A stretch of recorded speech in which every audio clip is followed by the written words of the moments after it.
Hey, what's up, everybody? We got another YouTube live. Again, I'm still just trying out Streamlabs, but I think I figured out more of how this works.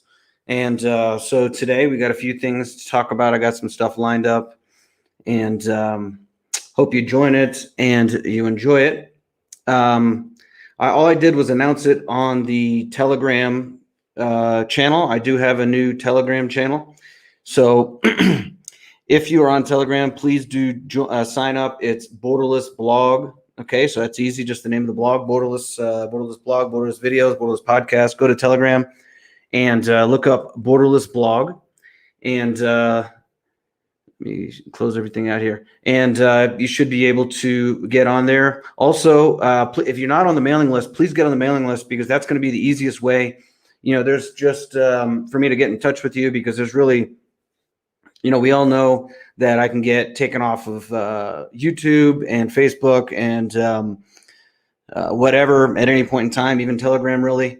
So it's easiest if you can get on the email list, and then every once in a while I can send you out a, tell you what I'm doing, where I'm going to be.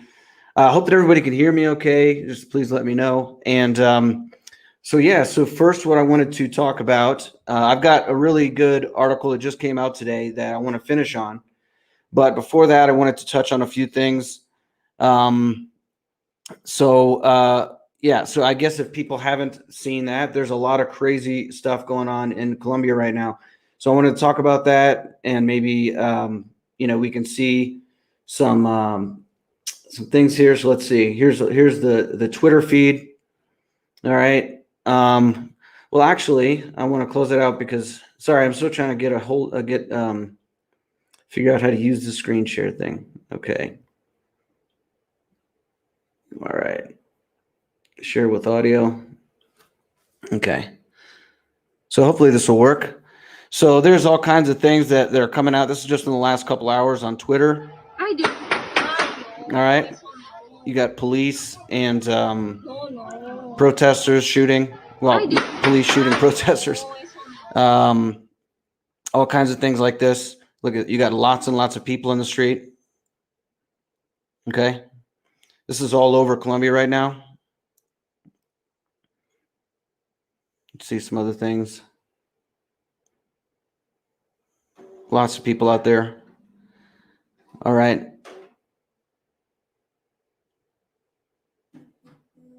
Rocks throwing Molotov cocktails and all kinds of things, and then the police are responding with live rounds. Okay. Let's see what else we can get here.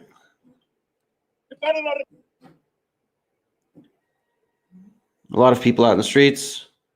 There's a few here. So here, look, here's a lot of people. It's kind of sideways. You can't see it so well. Look at all those people. Okay, where's this? All right, here we go. All these people in the streets right now. Okay. Okay, and I'll just show a few more. Look, evidently this guy died. They hosed this guy. This is all today. Lo mataron en Barranquilla. En Barranquilla están matando a una persona de la policía. Yeah, you got fire. I'll show a few more. There was one of these where it had a whole lot of people out here. There was one with an actual, look at this. They got helicopters out there. Guerra! 25 de mayo! 25 de mayo! 2021! All right. There's one more I wanted to show, and then we can go on to what's actually going on here.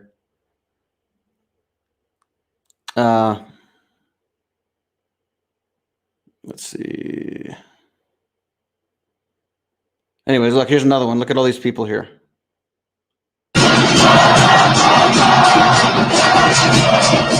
There's some red and black flags there. All right, so you definitely have some communist influence, right?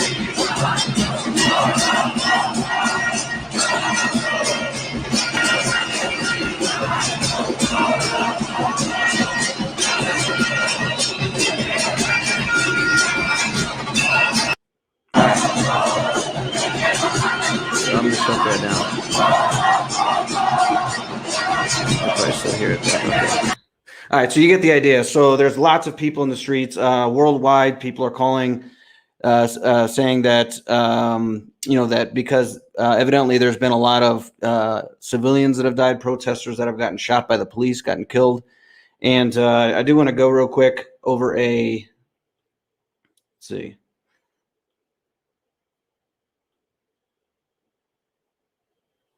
Okay, I'm going to kill that.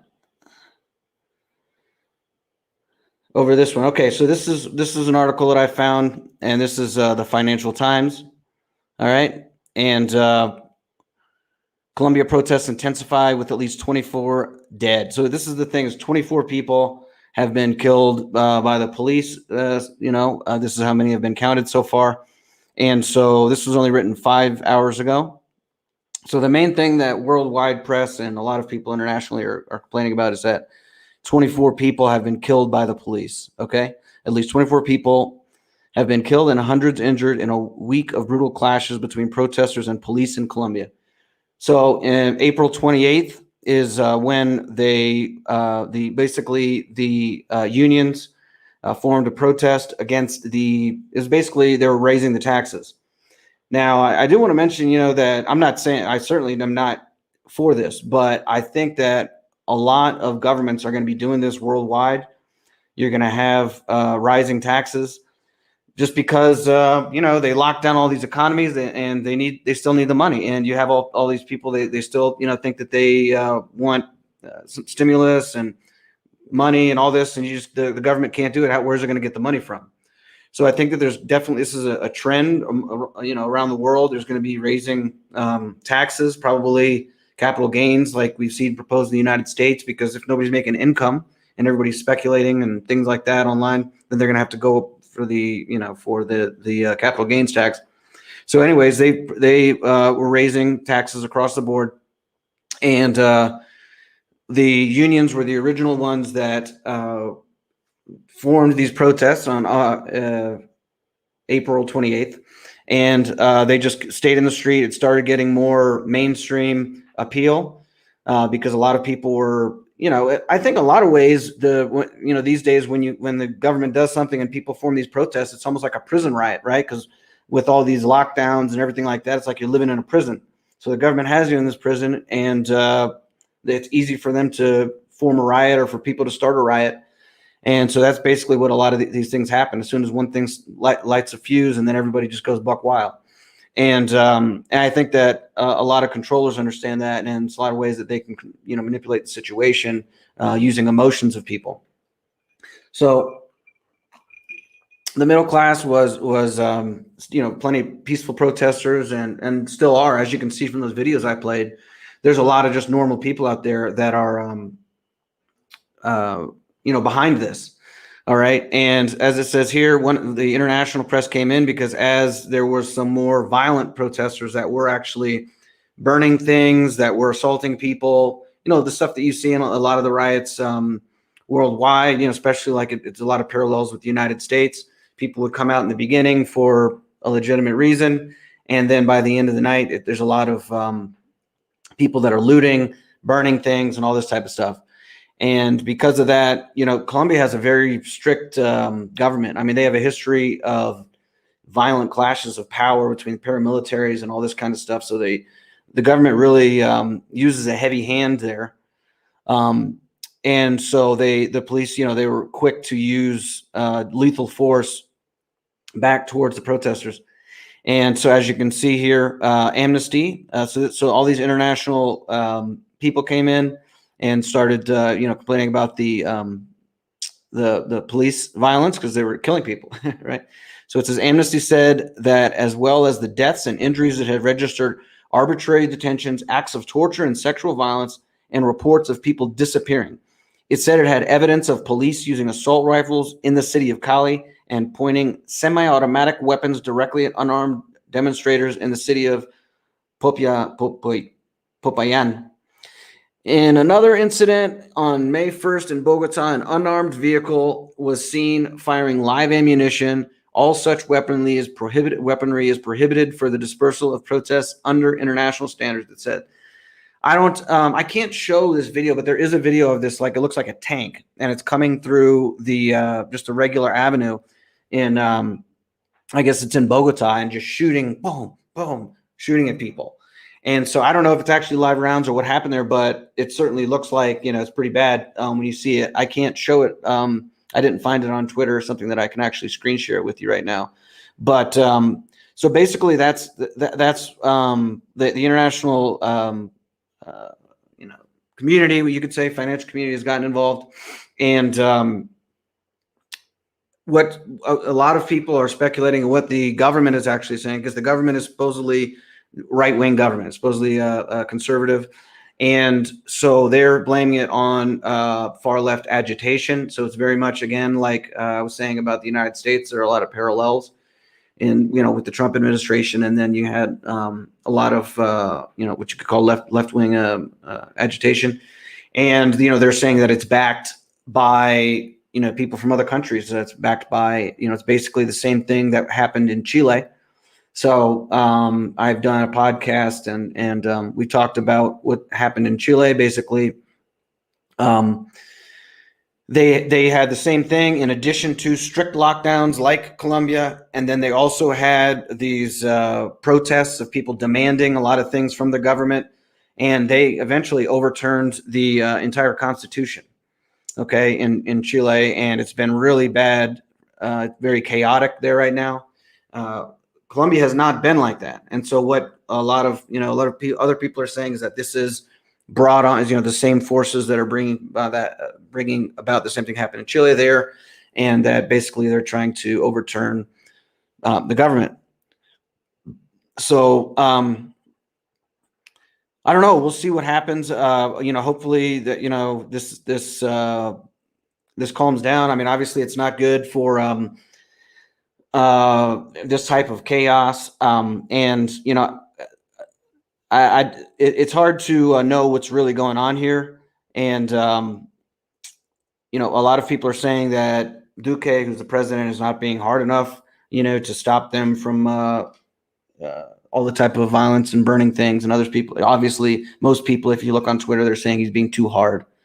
So this is what's going on now. I just hope that, it gets, another thing is that they're basically, they say that they have demands, but I've not seen the demands anywhere. I've looked, and I'm willing to bet that the demands are, pretty ridiculous. I know one of the demands is that the President Duque completely leaves office.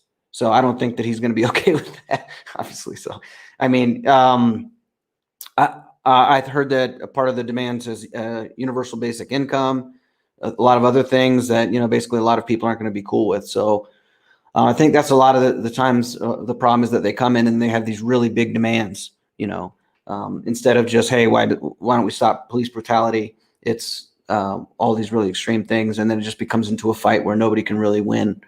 So anyways, I just wanted to go over that real quick. We'll see how this goes. And hopefully, I really like Colombia. I have a lot of friends there. I grew up with Colombian people. I really like Colombian people. And this is one of the great places that us as kind of international people have been welcomed. And it's been a great place for us to go. So hopefully this works out. All right. Now I'm going to move on. And what I wanted to talk about is, I'm sure you saw at the title of this live stream, Biden's digital, what did I call it? Biden's digital dictatorship. Okay, so I got that from a new article. And first, I wanted to share two things. There's a new article by Whitney Webb, which we're gonna read and look at, which I think is really necessary for everybody to read. Okay, but first I want to play, because it kind of plays into what we're going to talk about. This morning I was listening to the Expat Money Show, and if you guys don't know that, Mikkel Thorpe, he does a very similar kind of podcast to Borderless Podcast, talks about making money overseas and all this type of stuff. And I wanted to share with you just a few clips from that show I was listening to this morning, because it has a lot to do with what I'm talking about. Now, first of all, it's the he went to Brazil and he was talking about his experience going into Brazil. All right, and so he had to take a PCR test, and then he had to subject himself to a very strange thing where he had. Well, I'm going to let him explain to you. So first of all, he's going to explain the PCR test. Okay, let me share this with you. Okay. Now tell me if you cannot hear this, please. Into Brazil is a little bit difficult. Well, I already told you guys all the stories about trying to get the residency for my wife's visa. Like I mentioned before, I didn't need a visa. Americans don't need a visa. We did a year or two ago. Please let me know if you can hear that or not. But to enter into Brazil right now during COVID, you have to have a PCR test, and it has to be done just a couple of days. I think it was 72 hours before we left. Now, this is my first PCR test. I've done probably 4 or 5 rapid tests over the last year or so, but my first PCR test. This is horrendous. This is unbelievable. I was well surprised. I mean, the rapid test, they kind of just tickle your nose with a Q-tip. The PCR test, they had me sit in a chair, so I really couldn't get away from this thing. And she dug this thing so far up my nose, I swear to God, it was touching my brain. I actually had to shove her away because it was so painful. Now, you might think I'm being dramatic. Honestly, I'm not. This brought tears to my eyes. I couldn't believe it. I was so shocked on how aggressive this woman was. Now, maybe this is not all PCR tests. Maybe your technician who does your test is a lot more gentle. But this one that I had was brutal. So if you ever have the options between doing a rapid test or a PCR test, certainly take the rapid test. Not only are they considerably faster, hence rapid, but I mean, like I said earlier, they don't lobotomize you. They're not turning your brain around or tickling.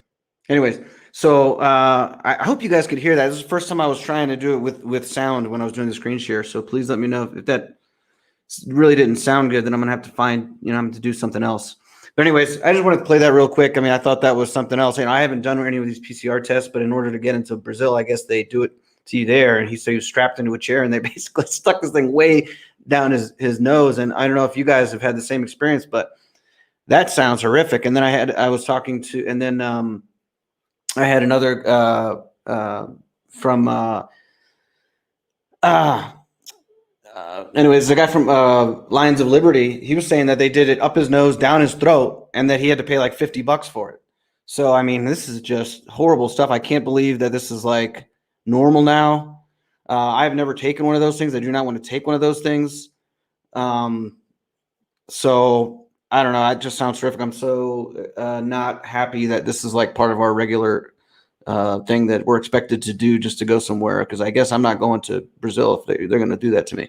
All right. So I just want to play that real quick, but there's also a part that I wanted to play here at the end because I wanted to talk about kind of the digital prison or whatever, like I named this. So here's what he said when he entered Brazil. Water. I mean, that's really the only thing that we need it for at this point. Nonetheless, I'm still happy to have some cash in my wallet. So it was so weird. After we collected our bags. Hold on. Somebody said the world is changing, adapt. Hey, fuck you. All right. Look, this is not cool. I'm not just going to adapt and let people shove things down my nose and pay for it just because they think that, give up all my rights and sit into a freaking pod because you think that's all right. I'll just fucking block you from the channel. I'm not going to adapt. We actually had to line up, and then one by one, we had to take off our masks and walk down this really long hallway and look up. There's basically a set of cameras at the end of the hallway recording you, and then a bunch of temperature checks and things.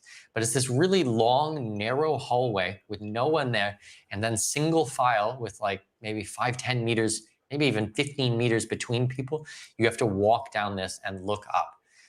I was never seen anything like this. I don't know how this is going to protect people from COVID, but I don't know. For some reason, they think that this is a great idea. Slowed things up huge. I mean, we spent more time waiting in this line to walk through customs than we did to go through immigration, which is not usually the case. Usually immigration is what holds everybody up and takes forever to get into a country. Anyways, I don't know if you guys caught that, but basically what he was saying is that in order now and to get into Brazil, you have to wear a mask the entire time, obviously, when you're like flying now.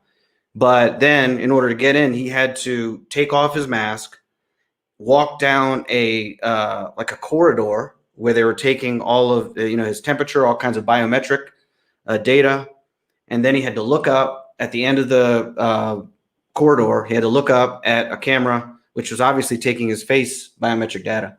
And this was in Brazil. And so they are so evidently, they're, I don't know what countries they're doing this in now, but they're like taking all your biometric data and storing it. So that's not very cool. I don't know. Again, it's just who knows where this is being, they can share this with governments share it with corporations. And that's more of what we're going to get into with Whitney Webb's new article. And I'm going to put that up real quick.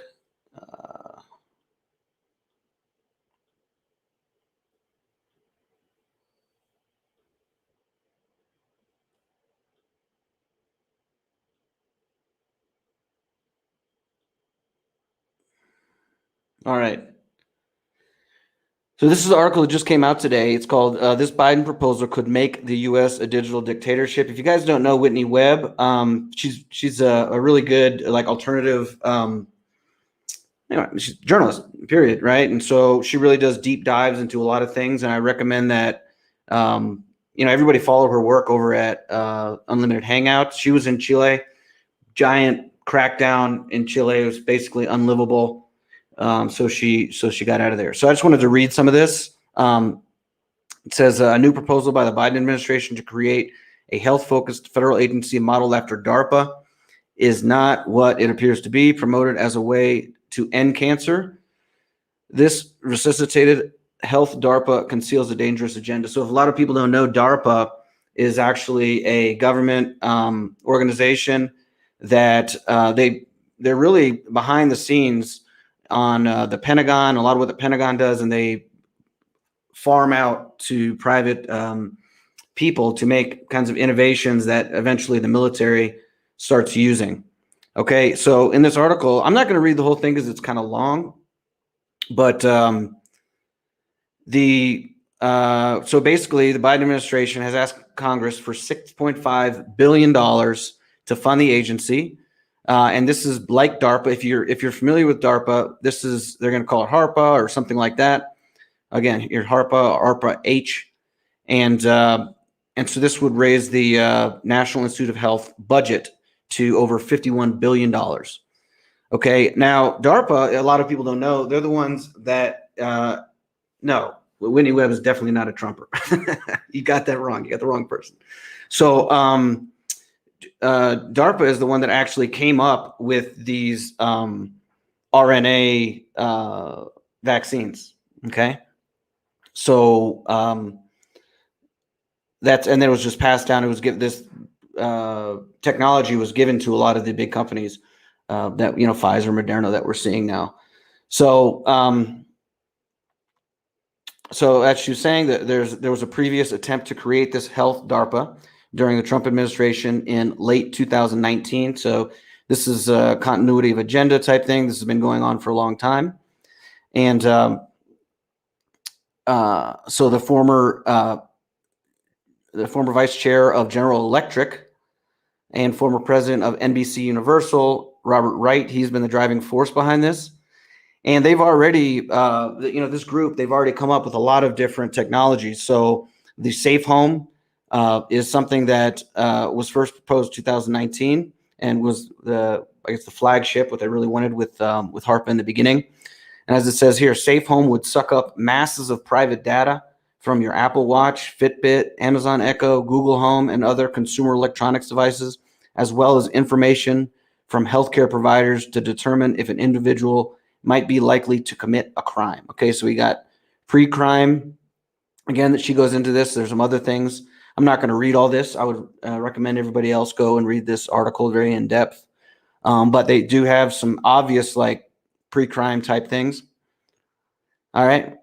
And here, the direct DARPA connection to HARPA underscores that the agenda behind this coming agency dates back to the failed biosurveillance project of DARPA, Total Information Awareness Program, which was launched after the events of September 11, 2001.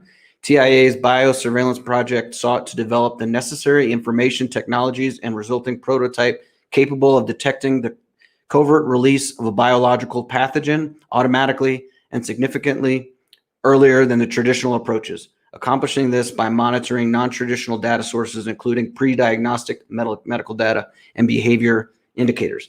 So you can think about, again, like pre-crime, the Minority Report type of thing. So what they're trying to develop here is the same thing, but with health. So if you can wrap your mind around that, it's kind of crazy, all the different, so that they're developing all kinds of technology. And this is bankrolled by the United States military. As Unlimited Hangout has recently reported, major aspects of TIA were merely privatized, giving rise to companies such as Facebook and Palantir, which resulted in such DARPA projects being widely used and accepted. And there have other articles on Unlimited Hangout that talks about how the military was involved with, Facebook and obviously Palantir. I mean, that's not a secret. And let's see. So she goes, specifically Silicon Valley companies that double as contractors to U.S. intelligence and military, for example, Microsoft, Google, and Amazon. These are ones that were really involved during the COVID crisis with working with the government. Again, all these people that are talking about, private companies can do what they want. I mean, they have from the beginning have had all kinds of contracts and involvement with the United States military. One interesting example is Amazon, which launched a wearable last year that purports to not only use biometrics to monitor people's physical health and fitness, but to track their emotional state as well. The previous year, Amazon acquired the online pharmacy PillPack, and it is not hard to imagine a scenario in which data from Amazon's Halo Wellness Band is used to offer treatment recommendations that are then supplied by Amazon-owned PillPack. Okay, so yeah, you can imagine, a company like Amazon that they produce something where it's a wearable thing. So there's all kinds of different things. We're going to go through some ideas that it can say, oh, you need this this drug. Why don't we send it to you right away or something like that? Okay. While advertised as a partnership between MIT and Harvard, the Broad Institute is heavily influenced by Silicon Valley, with two former Google executives on its board, a partner of Silicon Valley venture capital firm Greylock Partners, and the former CEO of IBM, as well as some of the top endowments coming from prominent tech executives. All right, so we're going to talk about Broad. Why is she talking about Broad here? Because Broad is headed up by Eric Schmidt. All right, so Eric Schmidt is the former CEO of Google, and this guy has got crazy power in the United States right now, and it's only growing. So former Google CEO Eric Schmidt, and somebody says this has been going on for decades. What's the news? This is not news. This just came out. All right, so this just came out today. Former Google CEO Eric Schmidt, who was intimately involved in Obama's 2012 re-election campaign and who was close to the Democratic Party in general, chairs the Broad Institute, which I just talked about. As of in March, Schmidt gave the Institute $150 million to connect biology and machine learning to understanding programs of life. During his time on the Broad Institute board, Schmidt also chaired the National Security Commission on Artificial Intelligence, a group of mostly Silicon Valley intelligence and the military operatives who have now chartered the direction of the U.S. government's policies on emerging tech and AI. Schmidt was also pitched as potential head of a tech industry task force by the Biden administration. Biden administration. This is what we're talking about. New. Get it? All right. So, so basically, another billionaire that has been put in, is potentially going to be head of the whole tech industry for the government, and he heads up Broad Institute, which is very much involved in all kinds of these things going on. So predictive health, is a program that also has links to the U.S. intelligence community. While initially focused on predicting cancer cases, this initiative clearly plans to expand to predicting the onset of other diseases before symptoms appear, including COVID-19. As noted by Illuminated Hangout at the time, one of the ulterior motives for the program, from Google's perspective, was for Google to gain access to the largest repository of disease and cancer-related medical data in the world, which is held by the Defense Health Agency. So, so the Defense Health Agency is basically, working on getting the biggest, the medical data on people in the world. All right. So, yeah, this is not conspiracy. This is actually what's going on. Again, everybody's bitching about, no, he's saying conspiracies. It's not a conspiracy. These are all footnoted things. I think that if we're being launched into this new world, which everybody thinks is so great, well, let's talk about it. This is what's really going on. Does that mean it's freaking Fox News because we're talking about what's actually going on? Are you guys retarded? So last December, it was announced that Hill Air Force Base in Utah would make biometric wearables a mandatory part of the uniform for some squadrons. For example, the airmen of the Air Force 649th Munition Squadron must now wear a smartwatch made by Garmin and a smart ring made by Aura as part of their uniform. All right. So is that a conspiracy? No, it's not a conspiracy. That's what's actually going on. Sorry if you don't like that or something, but I have another thing here.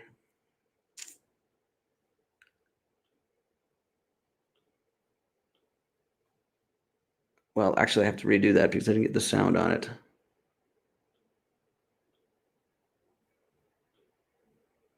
And we're going to talk about making money. But I'm also going to talk about, all these things that are going on, and we're going to talk about it openly. And if you don't like it, then you can go to another fucking channel. All right, so here real quick because that's exactly what they're talking about in the article. I see all these. It's not that you have to be scared of change or whatever, but this is what's going on. So let's talk about it. First it's a conspiracy. And now, oh no, it is happening, but why are you scared of it? Yeah. Okay. So we're just talking about it. And if you're going to keep heckling me, I'm going to block you from the channel. All right.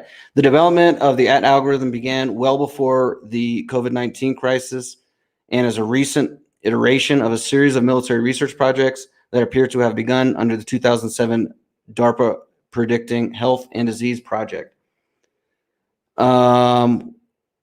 While of interest to the military, these wearables are primarily intended for mass use.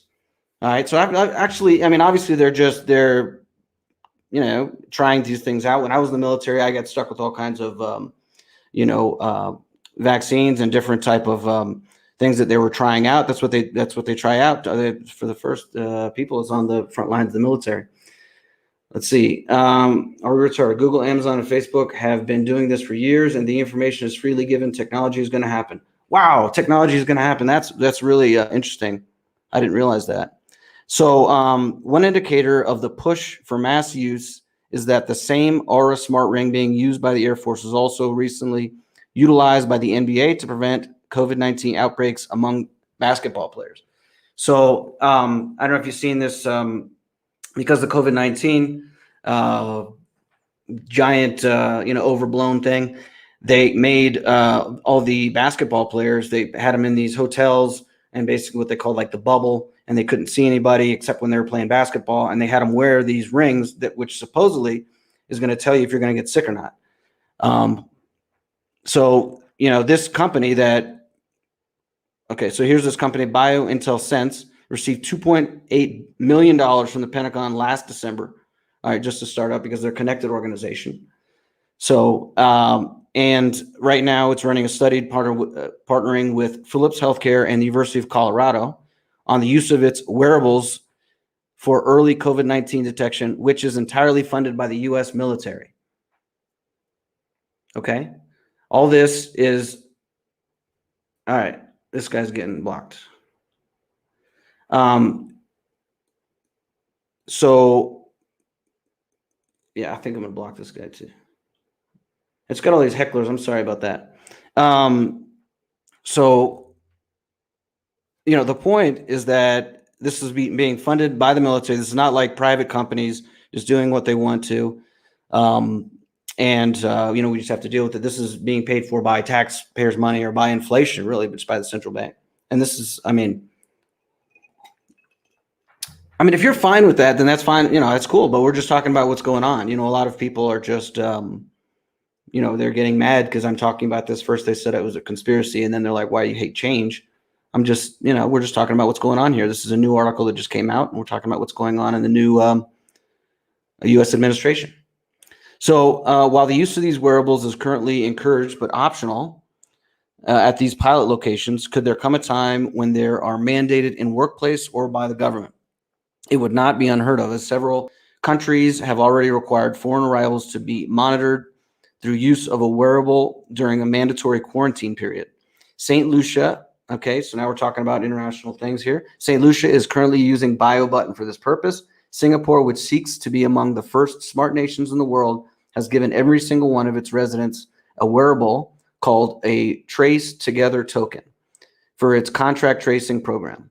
Either the wearable token or the Trace Together smartphone app is mandatory for all workplaces, shopping malls, hotels, schools, healthcare facilities, grocery stores, and hair salons. Those without access to a smartphone are expected to use the free government-issued wearable token. All right, so I played you a 60 Minutes clip of where they're testing out a gel that goes right into your bloodstream. You have a BioButton that's being developed and used in St. Lucia and was bankrolled by United States Pentagon and several other things. So this is not, anything secret. This is what's going on. It's just if this sounds like a world that you want to live in or not. We're looking at the new technology and what it's going to be like living as we move forward and traveling and that kind of thing. Okay. Making mandatory wearables the new normal, not just for COVID-19 prevention, but for monitoring health in general, would institutionalize quarantining people who have no symptoms of an illness, but only an opaque algorithm's determination that vital signs indicate abnormal activity. All right. So this is the point, is that this is all being run by AI. And actually, I'm going to get down here at the bottom. I'm going to go to the next part here. One AI algorithm being used to predict COVID-19 outbreaks in Israel and some U.S. states is marked by diagnostic robotics. The likely inflated accuracy rate that company provides for its product is only 73%. That means, by the company's own admission, their AI is wrong 27% of the time. Probably it is even less accurate, as the 73% figure has never been independently verified. So this is the point. I don't know if people have had a lot of experience with, different, a lot of the companies that they run their customer service through AI and things like that. And these are private companies, like, for instance, Uber. If you have any problems with Uber, all they do is they have these bots answer you, and it's a freaking nightmare. So you can imagine if a government is doing that. You know what I mean? So, I think this is something we need to, think about. As if customer service is bad enough, now we're going to be having to talk to some AI robot that that has very high, or it has a pretty big percentage of the time it is wrong, and we're going to be forced to put them on or in our body, right? So this is something that I think needs to be addressed. In 2018, for instance, insurer John Hancock announced that it would replace its life insurance offerings with interactive policies that involve individuals having their health monitored by commercial health wearables. Prior to that announcement, John Hancock and others insurers, such as Aetna, Cigna, and Unified Healthcare, offered various rewards for policyholders who wore a fitness wearable and shared the data with their insurance company. And honestly, I think that makes sense that they would do that. It makes logical sense. So, we can expect, as these type of technologies get offered to the public, that they're going to offer incentives and things like that, especially, insurance companies. In a lot of ways, insurance companies work with the government as well. And these technologies are being brought about through government money. These biometric fitness devices, such as Amazon's Halo, can monitor more than your physical vital signs, however, as they can monitor your emotional state. ARPA's flagship Safe Home program reveals that the ability to monitor thoughts and feelings is an already existing goal of those seeking to establish this new agency. According to World Economic Forum luminary and historian Yuval Noah Harari, okay, I don't know if you know this guy. He's got a very popular book. What's it called? Homo sapien, I believe. And another one that was his second one was also pretty big. He's really big with the Silicon Valley crowd and a lot of other people that like his view of history. Anyways, the transition to digital dictatorships will have a big watershed moment once governments stay monitoring and surveying what is happening inside your body and inside your brain. Okay, so this guy is a very big, visionary, and we'll continue to, illustrate that. And so he's saying that, this is going to change once they can see inside your brain. He says that the mass adoption of such technology would make human beings hackable animals, while those who abstain from having this technology on or in their bodies would become part of a new useless class. Harari has also asserted that biometric wearables will someday be used by governments to target individuals who have the wrong emotional reactions to government leaders. Okay. Does that sound like something that we need to think about and address? I think so. I mean, this is one of the biggest thought leaders in the world saying we're going to be hackable animals. Okay.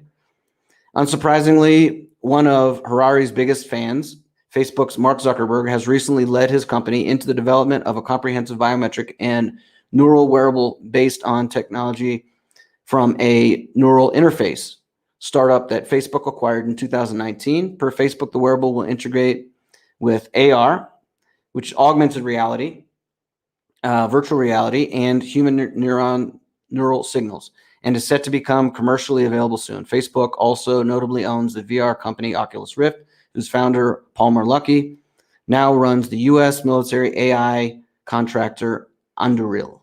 Okay, so Facebook is a big part of this. Facebook loves this guy. Zuckerberg loves this guy that says we're going to be hackable animals. And as recently reported, Facebook has shaped in its early days to be a private sector replacement for DARPA's controversial LifeLog program, which sought to both humanize AI and build profiles on domestic dissidents and terror subjects. LifeLog was also promoted by DARPA as supporting medical research and the early detection of an emerging pandemic. Okay, so you can look into that.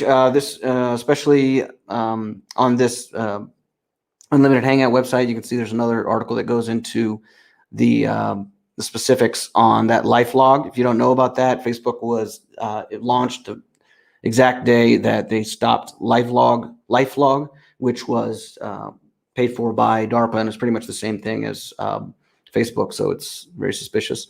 They talk about Bill Gates is involved in this. In the merging of national security and health security, any decision or mandate promulgated as a public health measure could be justified as necessary for national security, much in the same way that the mass abuses and war crimes that occurred during the post-9/11 war on terror were similarly justified by national security with little to no oversight. Yet in this case, instead of only losing our liberties and control over our external lives, we stand to lose sovereignty over our individual bodies. I think that that's logical. I think that, I know that I did not enjoy with the Patriot Act and a lot of the permanent liberties that we lost after 9/11. A lot of people compare COVID to 9/11. And so it would make sense that they would do, war on terror with this war on viruses, and that they would continue to, the government would continue to use that to take more power over us. It would also seek to expand and mainstream the uses of these technologies and potentially move towards developing policies that would mandate their use. Okay. And that's the end of the article. I thought it was a really good article, just came out today. That was very important for people to read and understand a lot of things that's going on. This is just a small snapshot. And obviously, this is things that have been going on for a long time. But there are new parts of this. And so I thought I would go over that. And And yeah, I mean, we'll definitely be doing, if people are talking about, money and international living, we'll definitely be talking about all that. But I also think that this has a lot to do with the world that we're living in. And I want to bring these things to people's attention. We can talk about international affairs and things like that. And you'll definitely be getting my flavor and my ideas of what's going on. And if that's not up your alley, then there's plenty of other things to tune into.